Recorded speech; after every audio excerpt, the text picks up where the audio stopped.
आजुक दिन मनुष्य जाति के जीवन के पाप के कारणे तरह तरह के विपत्ति, उलझन, अशांति में पड़ि कऽ सच्चा जीवन के ज्योति सँ भटकि गेलहुँ अछि।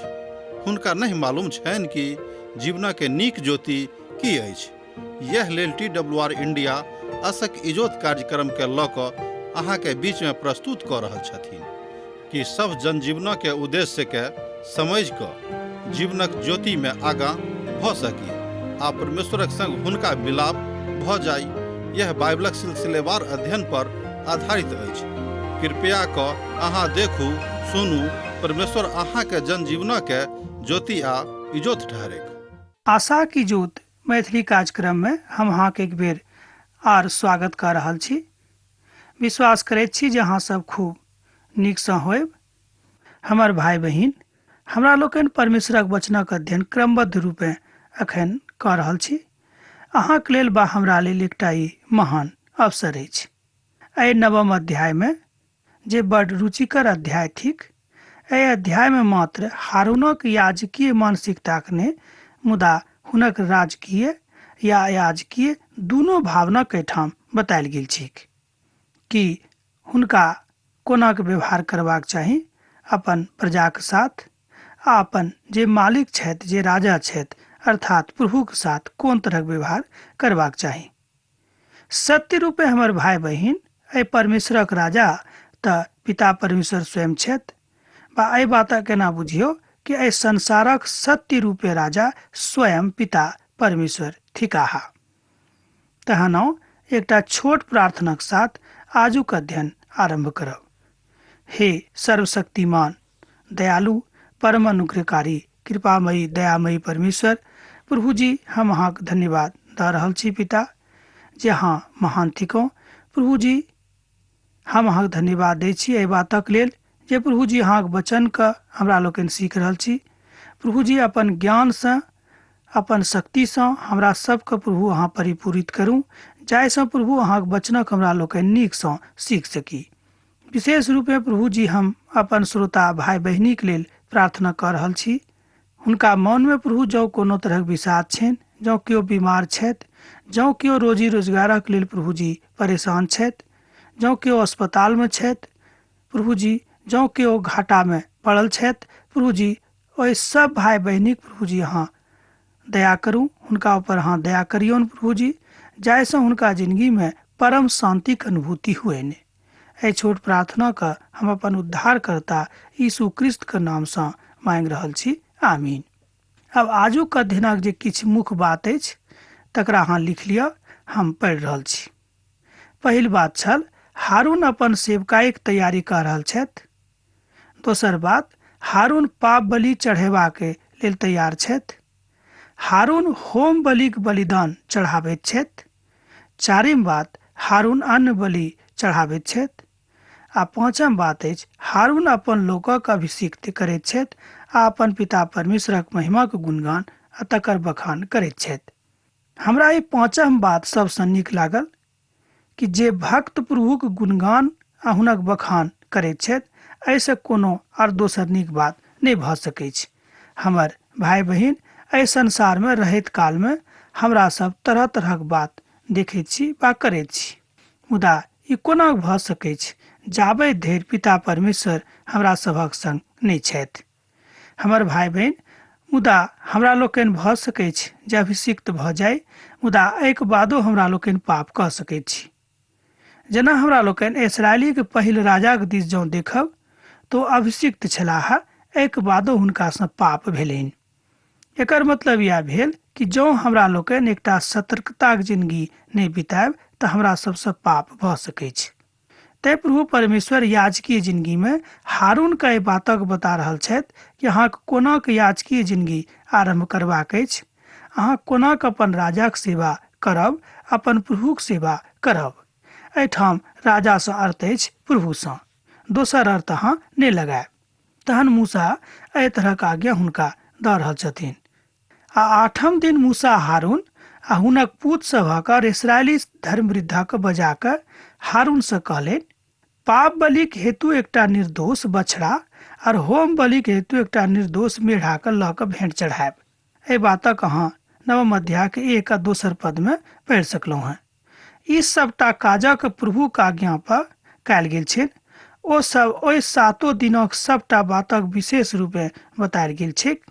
आ 8म रोज हारून आ याचक एहि सबटा बातक अपना जिंदगी से प्रयुक्त रूपे करता है, अर्थात प्रदर्शित रूपे करता है, जाय काजक आम लोग हुनक जनता देख सकैत रहत। हमर भाई बहिन, हमरा सब पवित्र पोथी के पढ़ि रहल छी, बड़ नीक बात अछि। अध्ययन कर रहल छी, सेहो नीक बात अछि। मुदा एहिके बादो जँ मान लियो हमरा सब सतर्कताक जिंदगी नहि बिता रहल छी तऽ नीक बात नहि अछि। ई सब जानलाक बाद, ई सब सुनलाक बादो जँ हमरा लोकनि प्रभुके नहि मानैत छी तऽ बड़ तकलीफक बात अछि। इब्रानियों के पोथी तकर 8म अध्याय के 4म पद में अहाँ देख सकलहुँ हैं, और 9म अध्याय के 10म पद से लऽ कऽ 12म पद में एहि बातक अभिव्यक्ति कयल गेल छैक जे प्रभु यीशु मसीह धरती पर रहथि, मुदा जाबे धरि ओ धरती पर छलाह ओ कहियो याचक नहि भऽ सकैत छथि।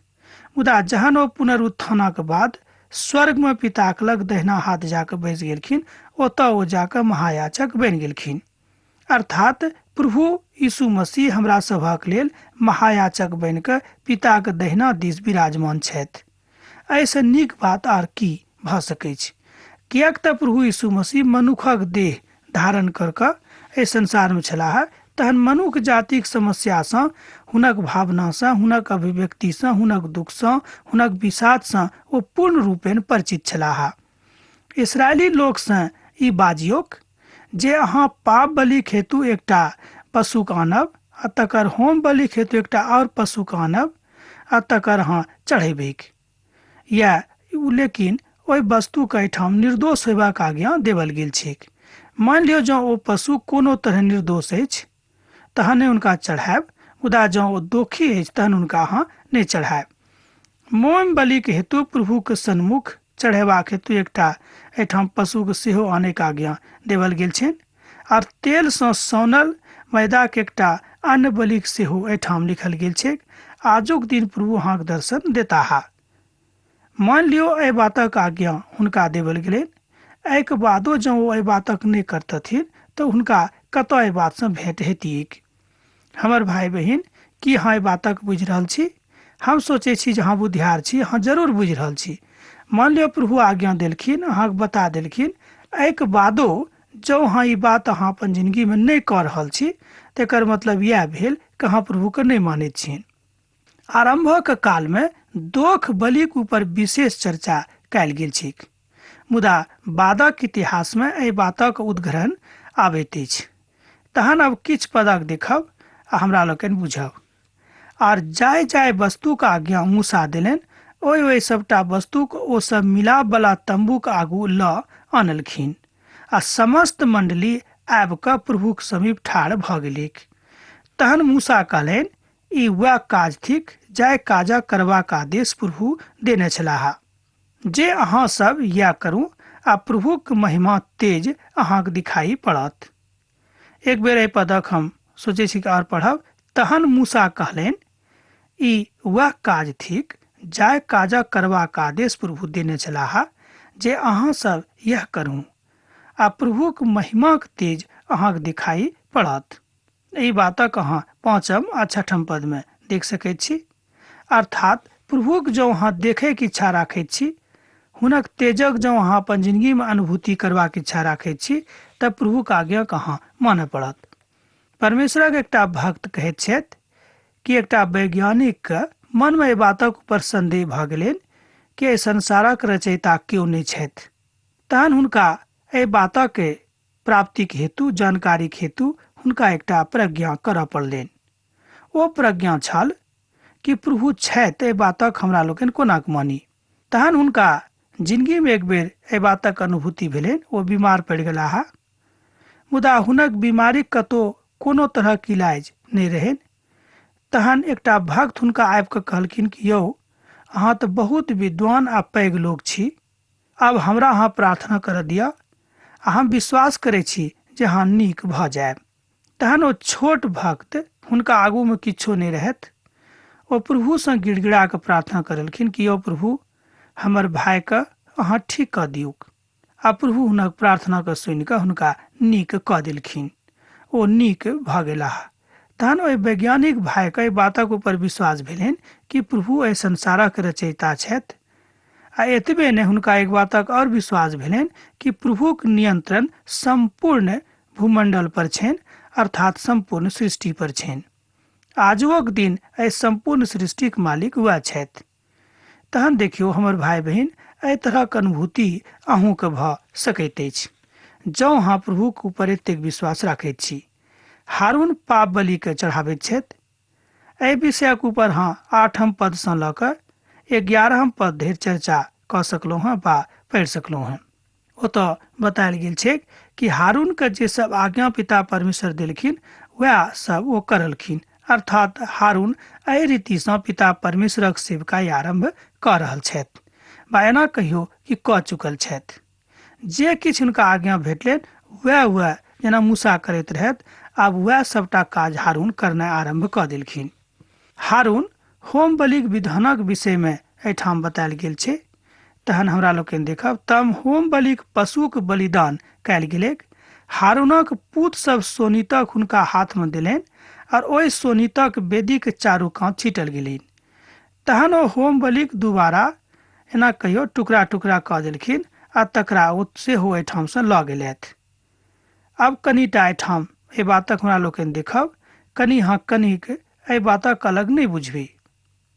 किएक तऽ प्रभु एहिठाम एहि बातक बताबे के प्रयास में छथि कि जे बलि हमरा लोकनि प्रभुक लेल दऽ रहल छी तकर टुकड़ा टुकड़ा पवित्र छै कि नहि। अर्थात प्रभु चाहै छथि कि हमर देहिक सबटा अंग पवित्र रहैक। किएक तऽ मत्तियोक रचल सुसमाचार में हमरा लोकनि अध्ययन कयलहुँ हैं कि मान लियो जँ अहाँके हाथ पाप कयने अछि तऽ हाथके अहाँ काटि कऽ फेंक दियौक। ई नीक होइत कि अहाँ एकेटा हाथ लऽ कऽ परमेश्वरक राज में प्रवेश पाबी, एकेटा आँखि लऽ कऽ प्रभुक राज में प्रवेश पाबी। एहिठाम दैहिक भावना नहि अछि। एकर मतलब ई नहि भेल कि अहाँ हाथके काटि कऽ फेंक देब, से हम नहि कहै छी। प्रभु कहै छथि कि कोनो अंग अर्थात संपूर्ण रूपे अहाँक पवित्र होबाक जरूरत अछि। यह आज्ञा एहिठाम सेहो देवल गेलनि आ ओहि बातक एहिठाम मूसाके माध्यम से जे हुनका भेटलनि अर्थात हारून के भेटलनि से हारून एहिठाम कऽ रहल छथि। हमर भाई बहिन, हमर मित्रवर, देखियौ ओहि काल में जाय काल में प्रभु यीशु मसीह अपन देही धारणक अवस्था में नहीं छलाह, प्रभु एहि बातक हुनका बता रहल छथि। हमर भाई बहिन, जब अहाँ एहि बातक खूब नीक सँ सुनब आ बुझब आ प्रार्थनाक साथ बैसब तहने अहाँ प्रभुक संगति में आगाँ जा सकलहुँ हैं। अपन इसराइली प्रजा के हेतु जे हुनका करबाक रहनि से ओ करलखिन। यह काज हमरो सभक अछि। मान लियो जे काज हमरा सभक अपन गामक लेल करबाक अछि, अपन भाई बंधुक लेल करबाक अछि, अपन परिवारक लेल करबाक अछि, ताहि काजक प्रार्थनाक साथ अवश्य करबाक चाही। आ मान लियो जे काजक नहीं करबाक चाही से कहियो कोनो परिस्थिति में नहीं करबाक चाही। कहियो कहियो हमरा लोकनि परिस्थिति के दुहाई दऽ कऽ गलत काज कऽ लैत छी। जेना हम आरंभे सँ बाजि रहल छी, प्रभु की बात पसंद नहीं छनि। मुदा इहो काज जे हम मान लियो कोनो परिस्थिति कारणे कयलहुँ हैं, संपादन कऽ देलियै काजक, तऽ प्रभुक दृष्टि में ओ काज एकटा पाप थिक। मुदा पापक लेल अहाँके प्रायश्चित करैटा पड़त, एहिमे संदेह नहीं थिक। तहन लोकक भेंट अर्थात प्रभु यीशु मसीह लोकक लेल अपन प्राणक भेंट चढ़ाबैत छथि। एहिठाम एकटा बात बड्ड प्रासंगिक अछि जे आजुक दिन धरि आजुक दिन ओतबे प्रासंगिक अछि जतेक प्रासंगिक ओहि काल में छल।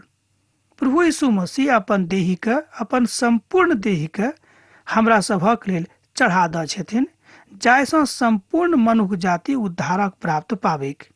देखियौ, हमरा सभक उद्धारक प्राप्ति हेतु प्रभु यीशु मसीह अपन संपूर्ण देही के चढ़ाबैत छथि। यह बात एहिठाम हमरा लोकनि दोसर रीति सँ देख रहल छी। आर ओ लोकक चढ़ाबैक आगाँ लऽ कऽ आर पाप बलि के जे पशु थिक तकरा ओ लऽ कऽ अग्निक आगू में चढ़ाबैक, और पहिने ओ एहि बातक करैक जे प्रभु हुनका करबाक आज्ञा देने रहथिन। एहि बातक अहाँ 15 पद में देख सकैत छी। हमर भाई बहिन, अब हमरा लोकनि देखब कि मूसा जे आज्ञा हुनका देलनि अर्थात हारून के देलनि ओ कोना के सबटा विधि विधानक ओहि अनुष्ठान के खूब नीकसँ खूब विश्वासक साथ खूब पवित्रतासँ आ बुझियो एकदम झुकि कऽ करैत छथि। अर्थात ओ विनीत सरल भावसँ एहि बातक लऽ कऽ प्रभुक लग जाइ छथि। ई सबटा विधि विधान प्रभु यीशु मसीह के चरित्र चित्रण करैत अछि। अब देखियो ताहि काल में मूसा प्रभु यीशु मसीह के चरित्र चित्रणक एहि रीति से प्रयुक्त करैत छथि। सबटा महान बातक बाचा यह भेल कि जे सब आज्ञा प्रभु हुनका देलखिन ओहि सबटा आज्ञा को खूब नीकसँ करलखिन। प्रभु यीशु मसीह के धार्मिकता हमरा सभक पापसँ दूर कऽ सकैत अछि, मुदा जे धार्मिकता काज हमरा लोकनि करैत छी ओहि धार्मिकता के कारणे हमरा लोकनि अपन पापसँ मुक्ति प्राप्त नहि कऽ सकैत छी। ई बात स्पष्ट भऽ गेल। हमर भाई बहिन, तहन जे बात करबाक आज्ञा प्रभु दै छथि तकरा हमरा लोकनि करी।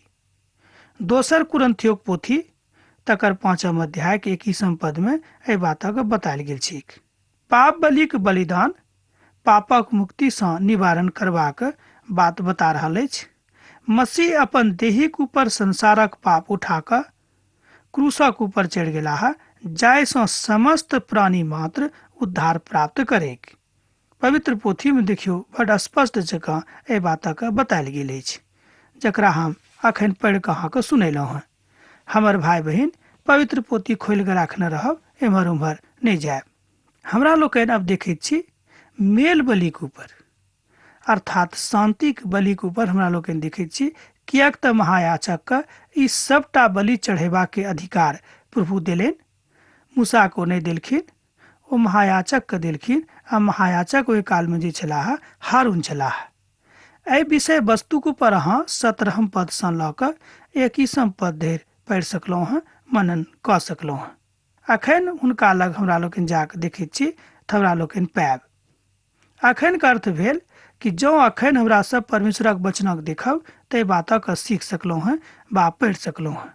अन्न बलिक समीप लऽ जाकऽ ओ ओहिठाम भट्ठी भर वेदीक ऊपर जोर कऽ देलखिन आ भिनसर में होम बलिक अतिरिक्त चढ़ावा चढ़ौलखिन। मुदा छाती और जो आर अंग सब रहे तकरा मूसा के आज्ञा के अनुकूल ओ लहरावे वाला भेंटक हेतु प्रभु के सन्मुख चढ़ौलखिन। ए बातक अहाँ 21 पद में पढ़ि सकलहुँ हैं। ई सबटा बात पाप बलि कारणे चढ़ावल जाइत रहे। जेना हम अखन तुरंत बाजलहुँ हैं कि बलि चढ़ेबाक अधिकार महायाजक के भेटल रहनि। आ हमरा सभक अखन महायाजक के छथि? हमरा सभक अखन महायाजक प्रभु यीशु मसीह छथि। तहन हमरा सभक लेल बलि के चढ़ौता तऽ प्रभु यीशु मसीह चढ़ौता। मुदा हमरा सभक लेल ओ अपन बलिदान चढ़ा चुकल छथि, अर्थात जे काज संपन्न करबाक हुनका रहनि ओहि काजक ओ संपन्न कऽ चुकल छथि। हमर भाई बहिन, हमरा सब अखन मसीह में स्वतंत्र छी। ई सब काज करबाक हमरा सबके नहीं अछि। हमर भाई बहिन, एहि बातक अहाँ खूब नीकसँ बुझि सकलहुँ हैं। मेल बलि आ शांतिक बलि हेतु सेहो एहिठाम हारून इस्राएली राष्ट्रक प्रतिनिधित्व के रूप में एहिठाम ठाढ़ छथि। हमर भाई बहिन, जे महायाजक होइत अछि ओ अपन संपूर्ण राष्ट्रक प्रतीक होइत अछि। हारून अपन लोकक आशीषित करैत छथि आर परमेश्वरक महिमा प्रकट होइत छैक। एहिठाम देखियो कतेक नीक बात भऽ रहल अछि कि हारून अपन लोकक आशीषित करैत छथि आ परमेश्वरक महिमा प्रकट भऽ रहल अछि। एही तरह जहन प्रभु यीशु मसीह हमरा सभक लेल बलिदान चढ़ा चुकल छथि तऽ किएक नहि हमरा सब हुनका दिस ताकी। ई बात बड्ड नीक अछि वा बड्ड पैघ सेहो भऽ सकैत छै। कलीसियाक सदस्यके विशेष रूपे हम एहि बातक लेल आग्रह करैत छी कि अहाँ कलीसियाक सदस्य छी तैँ अपन प्रभुक जे आज्ञा अहाँके भेटल अछि तकरा अहाँ एम्हर उम्हर नहि हुअ दियौक। तहन आउ 1-2 पदक आर हमरा लोकनि देखब। तहन हारून लोकक दिस हाथ बढ़ा कऽ हुनका सभक आशीर्वाद देलनि और पाप बलि आ होम बलि और मेम बलि के चढ़ा कऽ ओ नीचाँ उतरि गेलाह। तहन मूसा और हारून मिलाप वाला तंबू में गेलाह और निकल कऽ लोक सभक आशीर्वाद देलनि। तहन प्रभुक तेज समस्त लोकक दिखाई पड़लैक और प्रभु के सन्मुख में आगि निकल गेल रहेक और ओतऽ जे पशु बलि चढ़ावल गेल रहे होम बलि के वेदी के ऊपर सबटा भस्म भऽ गेल रहनि। या हमरा सबक सिखबाक अछि कि जतेक पाप हमरा लोकनि कयने छी ओहि सबटा पापक प्रभुक लग चढ़ा कऽ तकरा भस्म कऽ दियैक। एकर अर्थ यह भेल हमर भाई बहिन, एहि बातक अहाँ और दोसर जकाँ नहि बुझब वा नहि पढ़ब। किएक तऽ केओ पढ़ि कऽ एहि बातक कनेक अनर्गल बुझैत छथि आ हुनका मोनमे तरह तरहक शंका भऽ जाइत छनि, वा एना कहियो हुनका हृदयमे घृणा सेहो उत्पन्न भऽ जाइत छनि कि पवित्र पोथीमे ई की लिखल गेल छैक। मुदा एहिठाम हमरा सब एहि बातक सीख रहल छी कि प्रभु चाहैत छथि कि जतेक पाप हमरा लोकनि कयलहुँ हेँ ओहि सबटा पापक प्रभुक वेदी पर लऽ जाकऽ जरा दियैक, भस्म कऽ दियैक, जाहिसँ हम निर्मल भऽ जायब, पवित्र भऽ जायब। किएक तऽ प्रभु यीशु मसीह हमरा सभक लेल पहिनहिएसँ खून बहाकऽ एहि काजक सम्पन्न कऽ देने छथिन। हमर भाई बहिन, ई बात अहाँ खूब नीकसँ बुझि सकलहुँ हेँ। आब हमरा लोकनि आगाँ बढ़ि रहल छी, तहन एक दूटा पदक और देखब। प्रभु अपन विचारक कारणे नहि, मुदा हारूनक हृदयक कारणे नहि, मुदा समस्त सृष्टिक व्यवस्था हेतु ई सबटा व्यवस्थाक मूसाक माध्यमसँ दऽ देलखिन। आजुओक परिप्रेक्ष्यमे ई व्यवस्था बड्ड कारगर थिक। किएक तऽ मान लियौ जँ हमरा लोकनि व्यवस्थित जिंदगी नहि बिता रहल छी तऽ की हमरा सब नीकसँ जियब? हमरा लोकनि नीकसँ नहि जी सकलहुँ हेँ। और अपन अपन मुँहक बलसँ खस कऽ दंडवत कयलथि। और एकटा पदक देखी, और ओ अपन मुँहक बलसँ खसि कऽ हुनका दंडवत कयलथि, अर्थात प्रभु परमेश्वरक दंडवत कयलथि। एहिठाम दूटा बातक सांकेतिक चिन्ह बतायल गेल छै। एकटा बात अपन अगुआक आदर करनाइ, किएक तो परमेश्वरक सेवक छथि, आ दोसर बात सबसँ बढ़ि कऽ अपन प्रभुक आदर देनाइ। हमर भाई बहिन, हमरा लोकनि कहियो अपन अगुआक आदर नहि करैत छी आ हुनक शिकायत करनाइ आरंभ कऽ दैत छी कि ओ नीक नहि छथि, हुनकामे अमुक तरहक गुण नहि छनि, हुनकामे अमुक तरहक अवगुण प्राप्त छनि, वा एना कहियो कि खूब भरल छनि, हुनकामे अवगुणसँ ओ भरल छथि। हमर भाई बहिन, जहन ओहि अगुआक नियुक्ति परमेश्वरक दिससँ भेल अछि तऽ हमरा सभक काज अछि हुनक आदर करनाइ। मान लियौ जँ ओ कोनो पापक काज करैत छथि तकर हिसाब किताब परमेश्वरक आगूमे स्वयं देताह हमरा सभक देबाक नहि अछि। मुदा किएक परमेश्वरक आज्ञाक उल्लंघन कऽ कऽ हमरा लोकनि पाप करी? एहि बातक मूसा एहिठाम हारूनक माध्यमसँ बता रहल छथि। हमरा लोकनि देखैत छी कि मिलाप वाला तंबूक एहि द्वारे हुनका मध्यमे बनायल गेल रहै, जाहिसँ चारू कात इसराइली लोक एहि बातक देखैक आ बुझैक आ समझैक कि प्रभु हमरा सभक मध्यमे विद्यमान छथि। हमर भाई बहिन, प्रभुक मिलाप वाला तंबू हमरा सभक बीचमे एखनो विद्यमान अछि जँ हमरा लोकनि विश्वासक आँखिसँ एहि बातक देखब। ताहि कालमे एहि बातक हमरा लोकनि प्रत्यक्ष रूपमे देखैत छलहुँ हेँ जे कि ओहि कालमे जीवित छलाह। मुदा जे किओ आजुक दिन जीवित छथि ओ प्रभुक मिलाप वाला तंबूक अनुभूति कऽ सकैत छथि। परमेश्वरक एकटा महान दास एहिठाम एहि बातक एहि तरह कहैत छथि कि जँ अहाँ विश्वास राखैत छी कि प्रभु अहाँक बीचमे छथि तहने अहाँ आगाँ बढ़ि सकलहुँ हेँ, आ जँ अहाँ एहि बातक ऊपर विश्वासे नहि राखैत छी तऽ अहाँ कोना बुझब कि प्रभु यीशु मसीह अहाँक मध्यमे उपस्थित छथि? किएक तऽ अहाँक आत्मिक आँखि अब नहि अछि, अहाँक आत्मिक आँखि अहाँ बंद कऽ कऽ राखि लेने छी। हमर भाई बहिन, आजुक दिन जरूरत अछि हमरा लोकनि अपन आत्मिक आँखिके खोलि कऽ राखी, तहने हमरा लोकनि प्रभुक दिस बढ़ि सकलहुँ हेँ। हमरा लोकनि तरह तरहक तर्क दऽ कऽ प्रभुक अपनासँ अलग कऽ लैत छी आ सोचैत छी कि हमरा लोकनि बड्ड विद्वान छी आ जे किछु हमरा लोकनि कऽ रहल छी वह नीक अछि। अब तऽ अहाँसँ विदा होयके काल भऽ रहल अछि। हाँ, पाती लिखनाइ नहि बिसरायब। प्रभु यीशु मसीहक नेह अहाँक जिंदगीमे सदिखन बनल रहेक। आमीन। हमरा विश्वास अछि कि ई कार्यक्रम अहाँके लेल लाभदायक सिद्ध भेल अछि। हम चाहै छी कि अहाँ अपन आशीषके हमरा संग साझा करू। जँ अहाँके नजीक बाइबलसँ, जीवनसँ संबंधित कोनो प्रकारके प्रश्न भऽ सकैत अछि तऽ अपन समस्याके लेल प्रार्थना करबाके लेल जँ चाहै छी तऽ हमरा फोन पर जरूर संपर्क कऽ सकैत छी। परमेश्वर अहाँ सबके एकटा सुखद आनंदित दिन प्रदान करैक।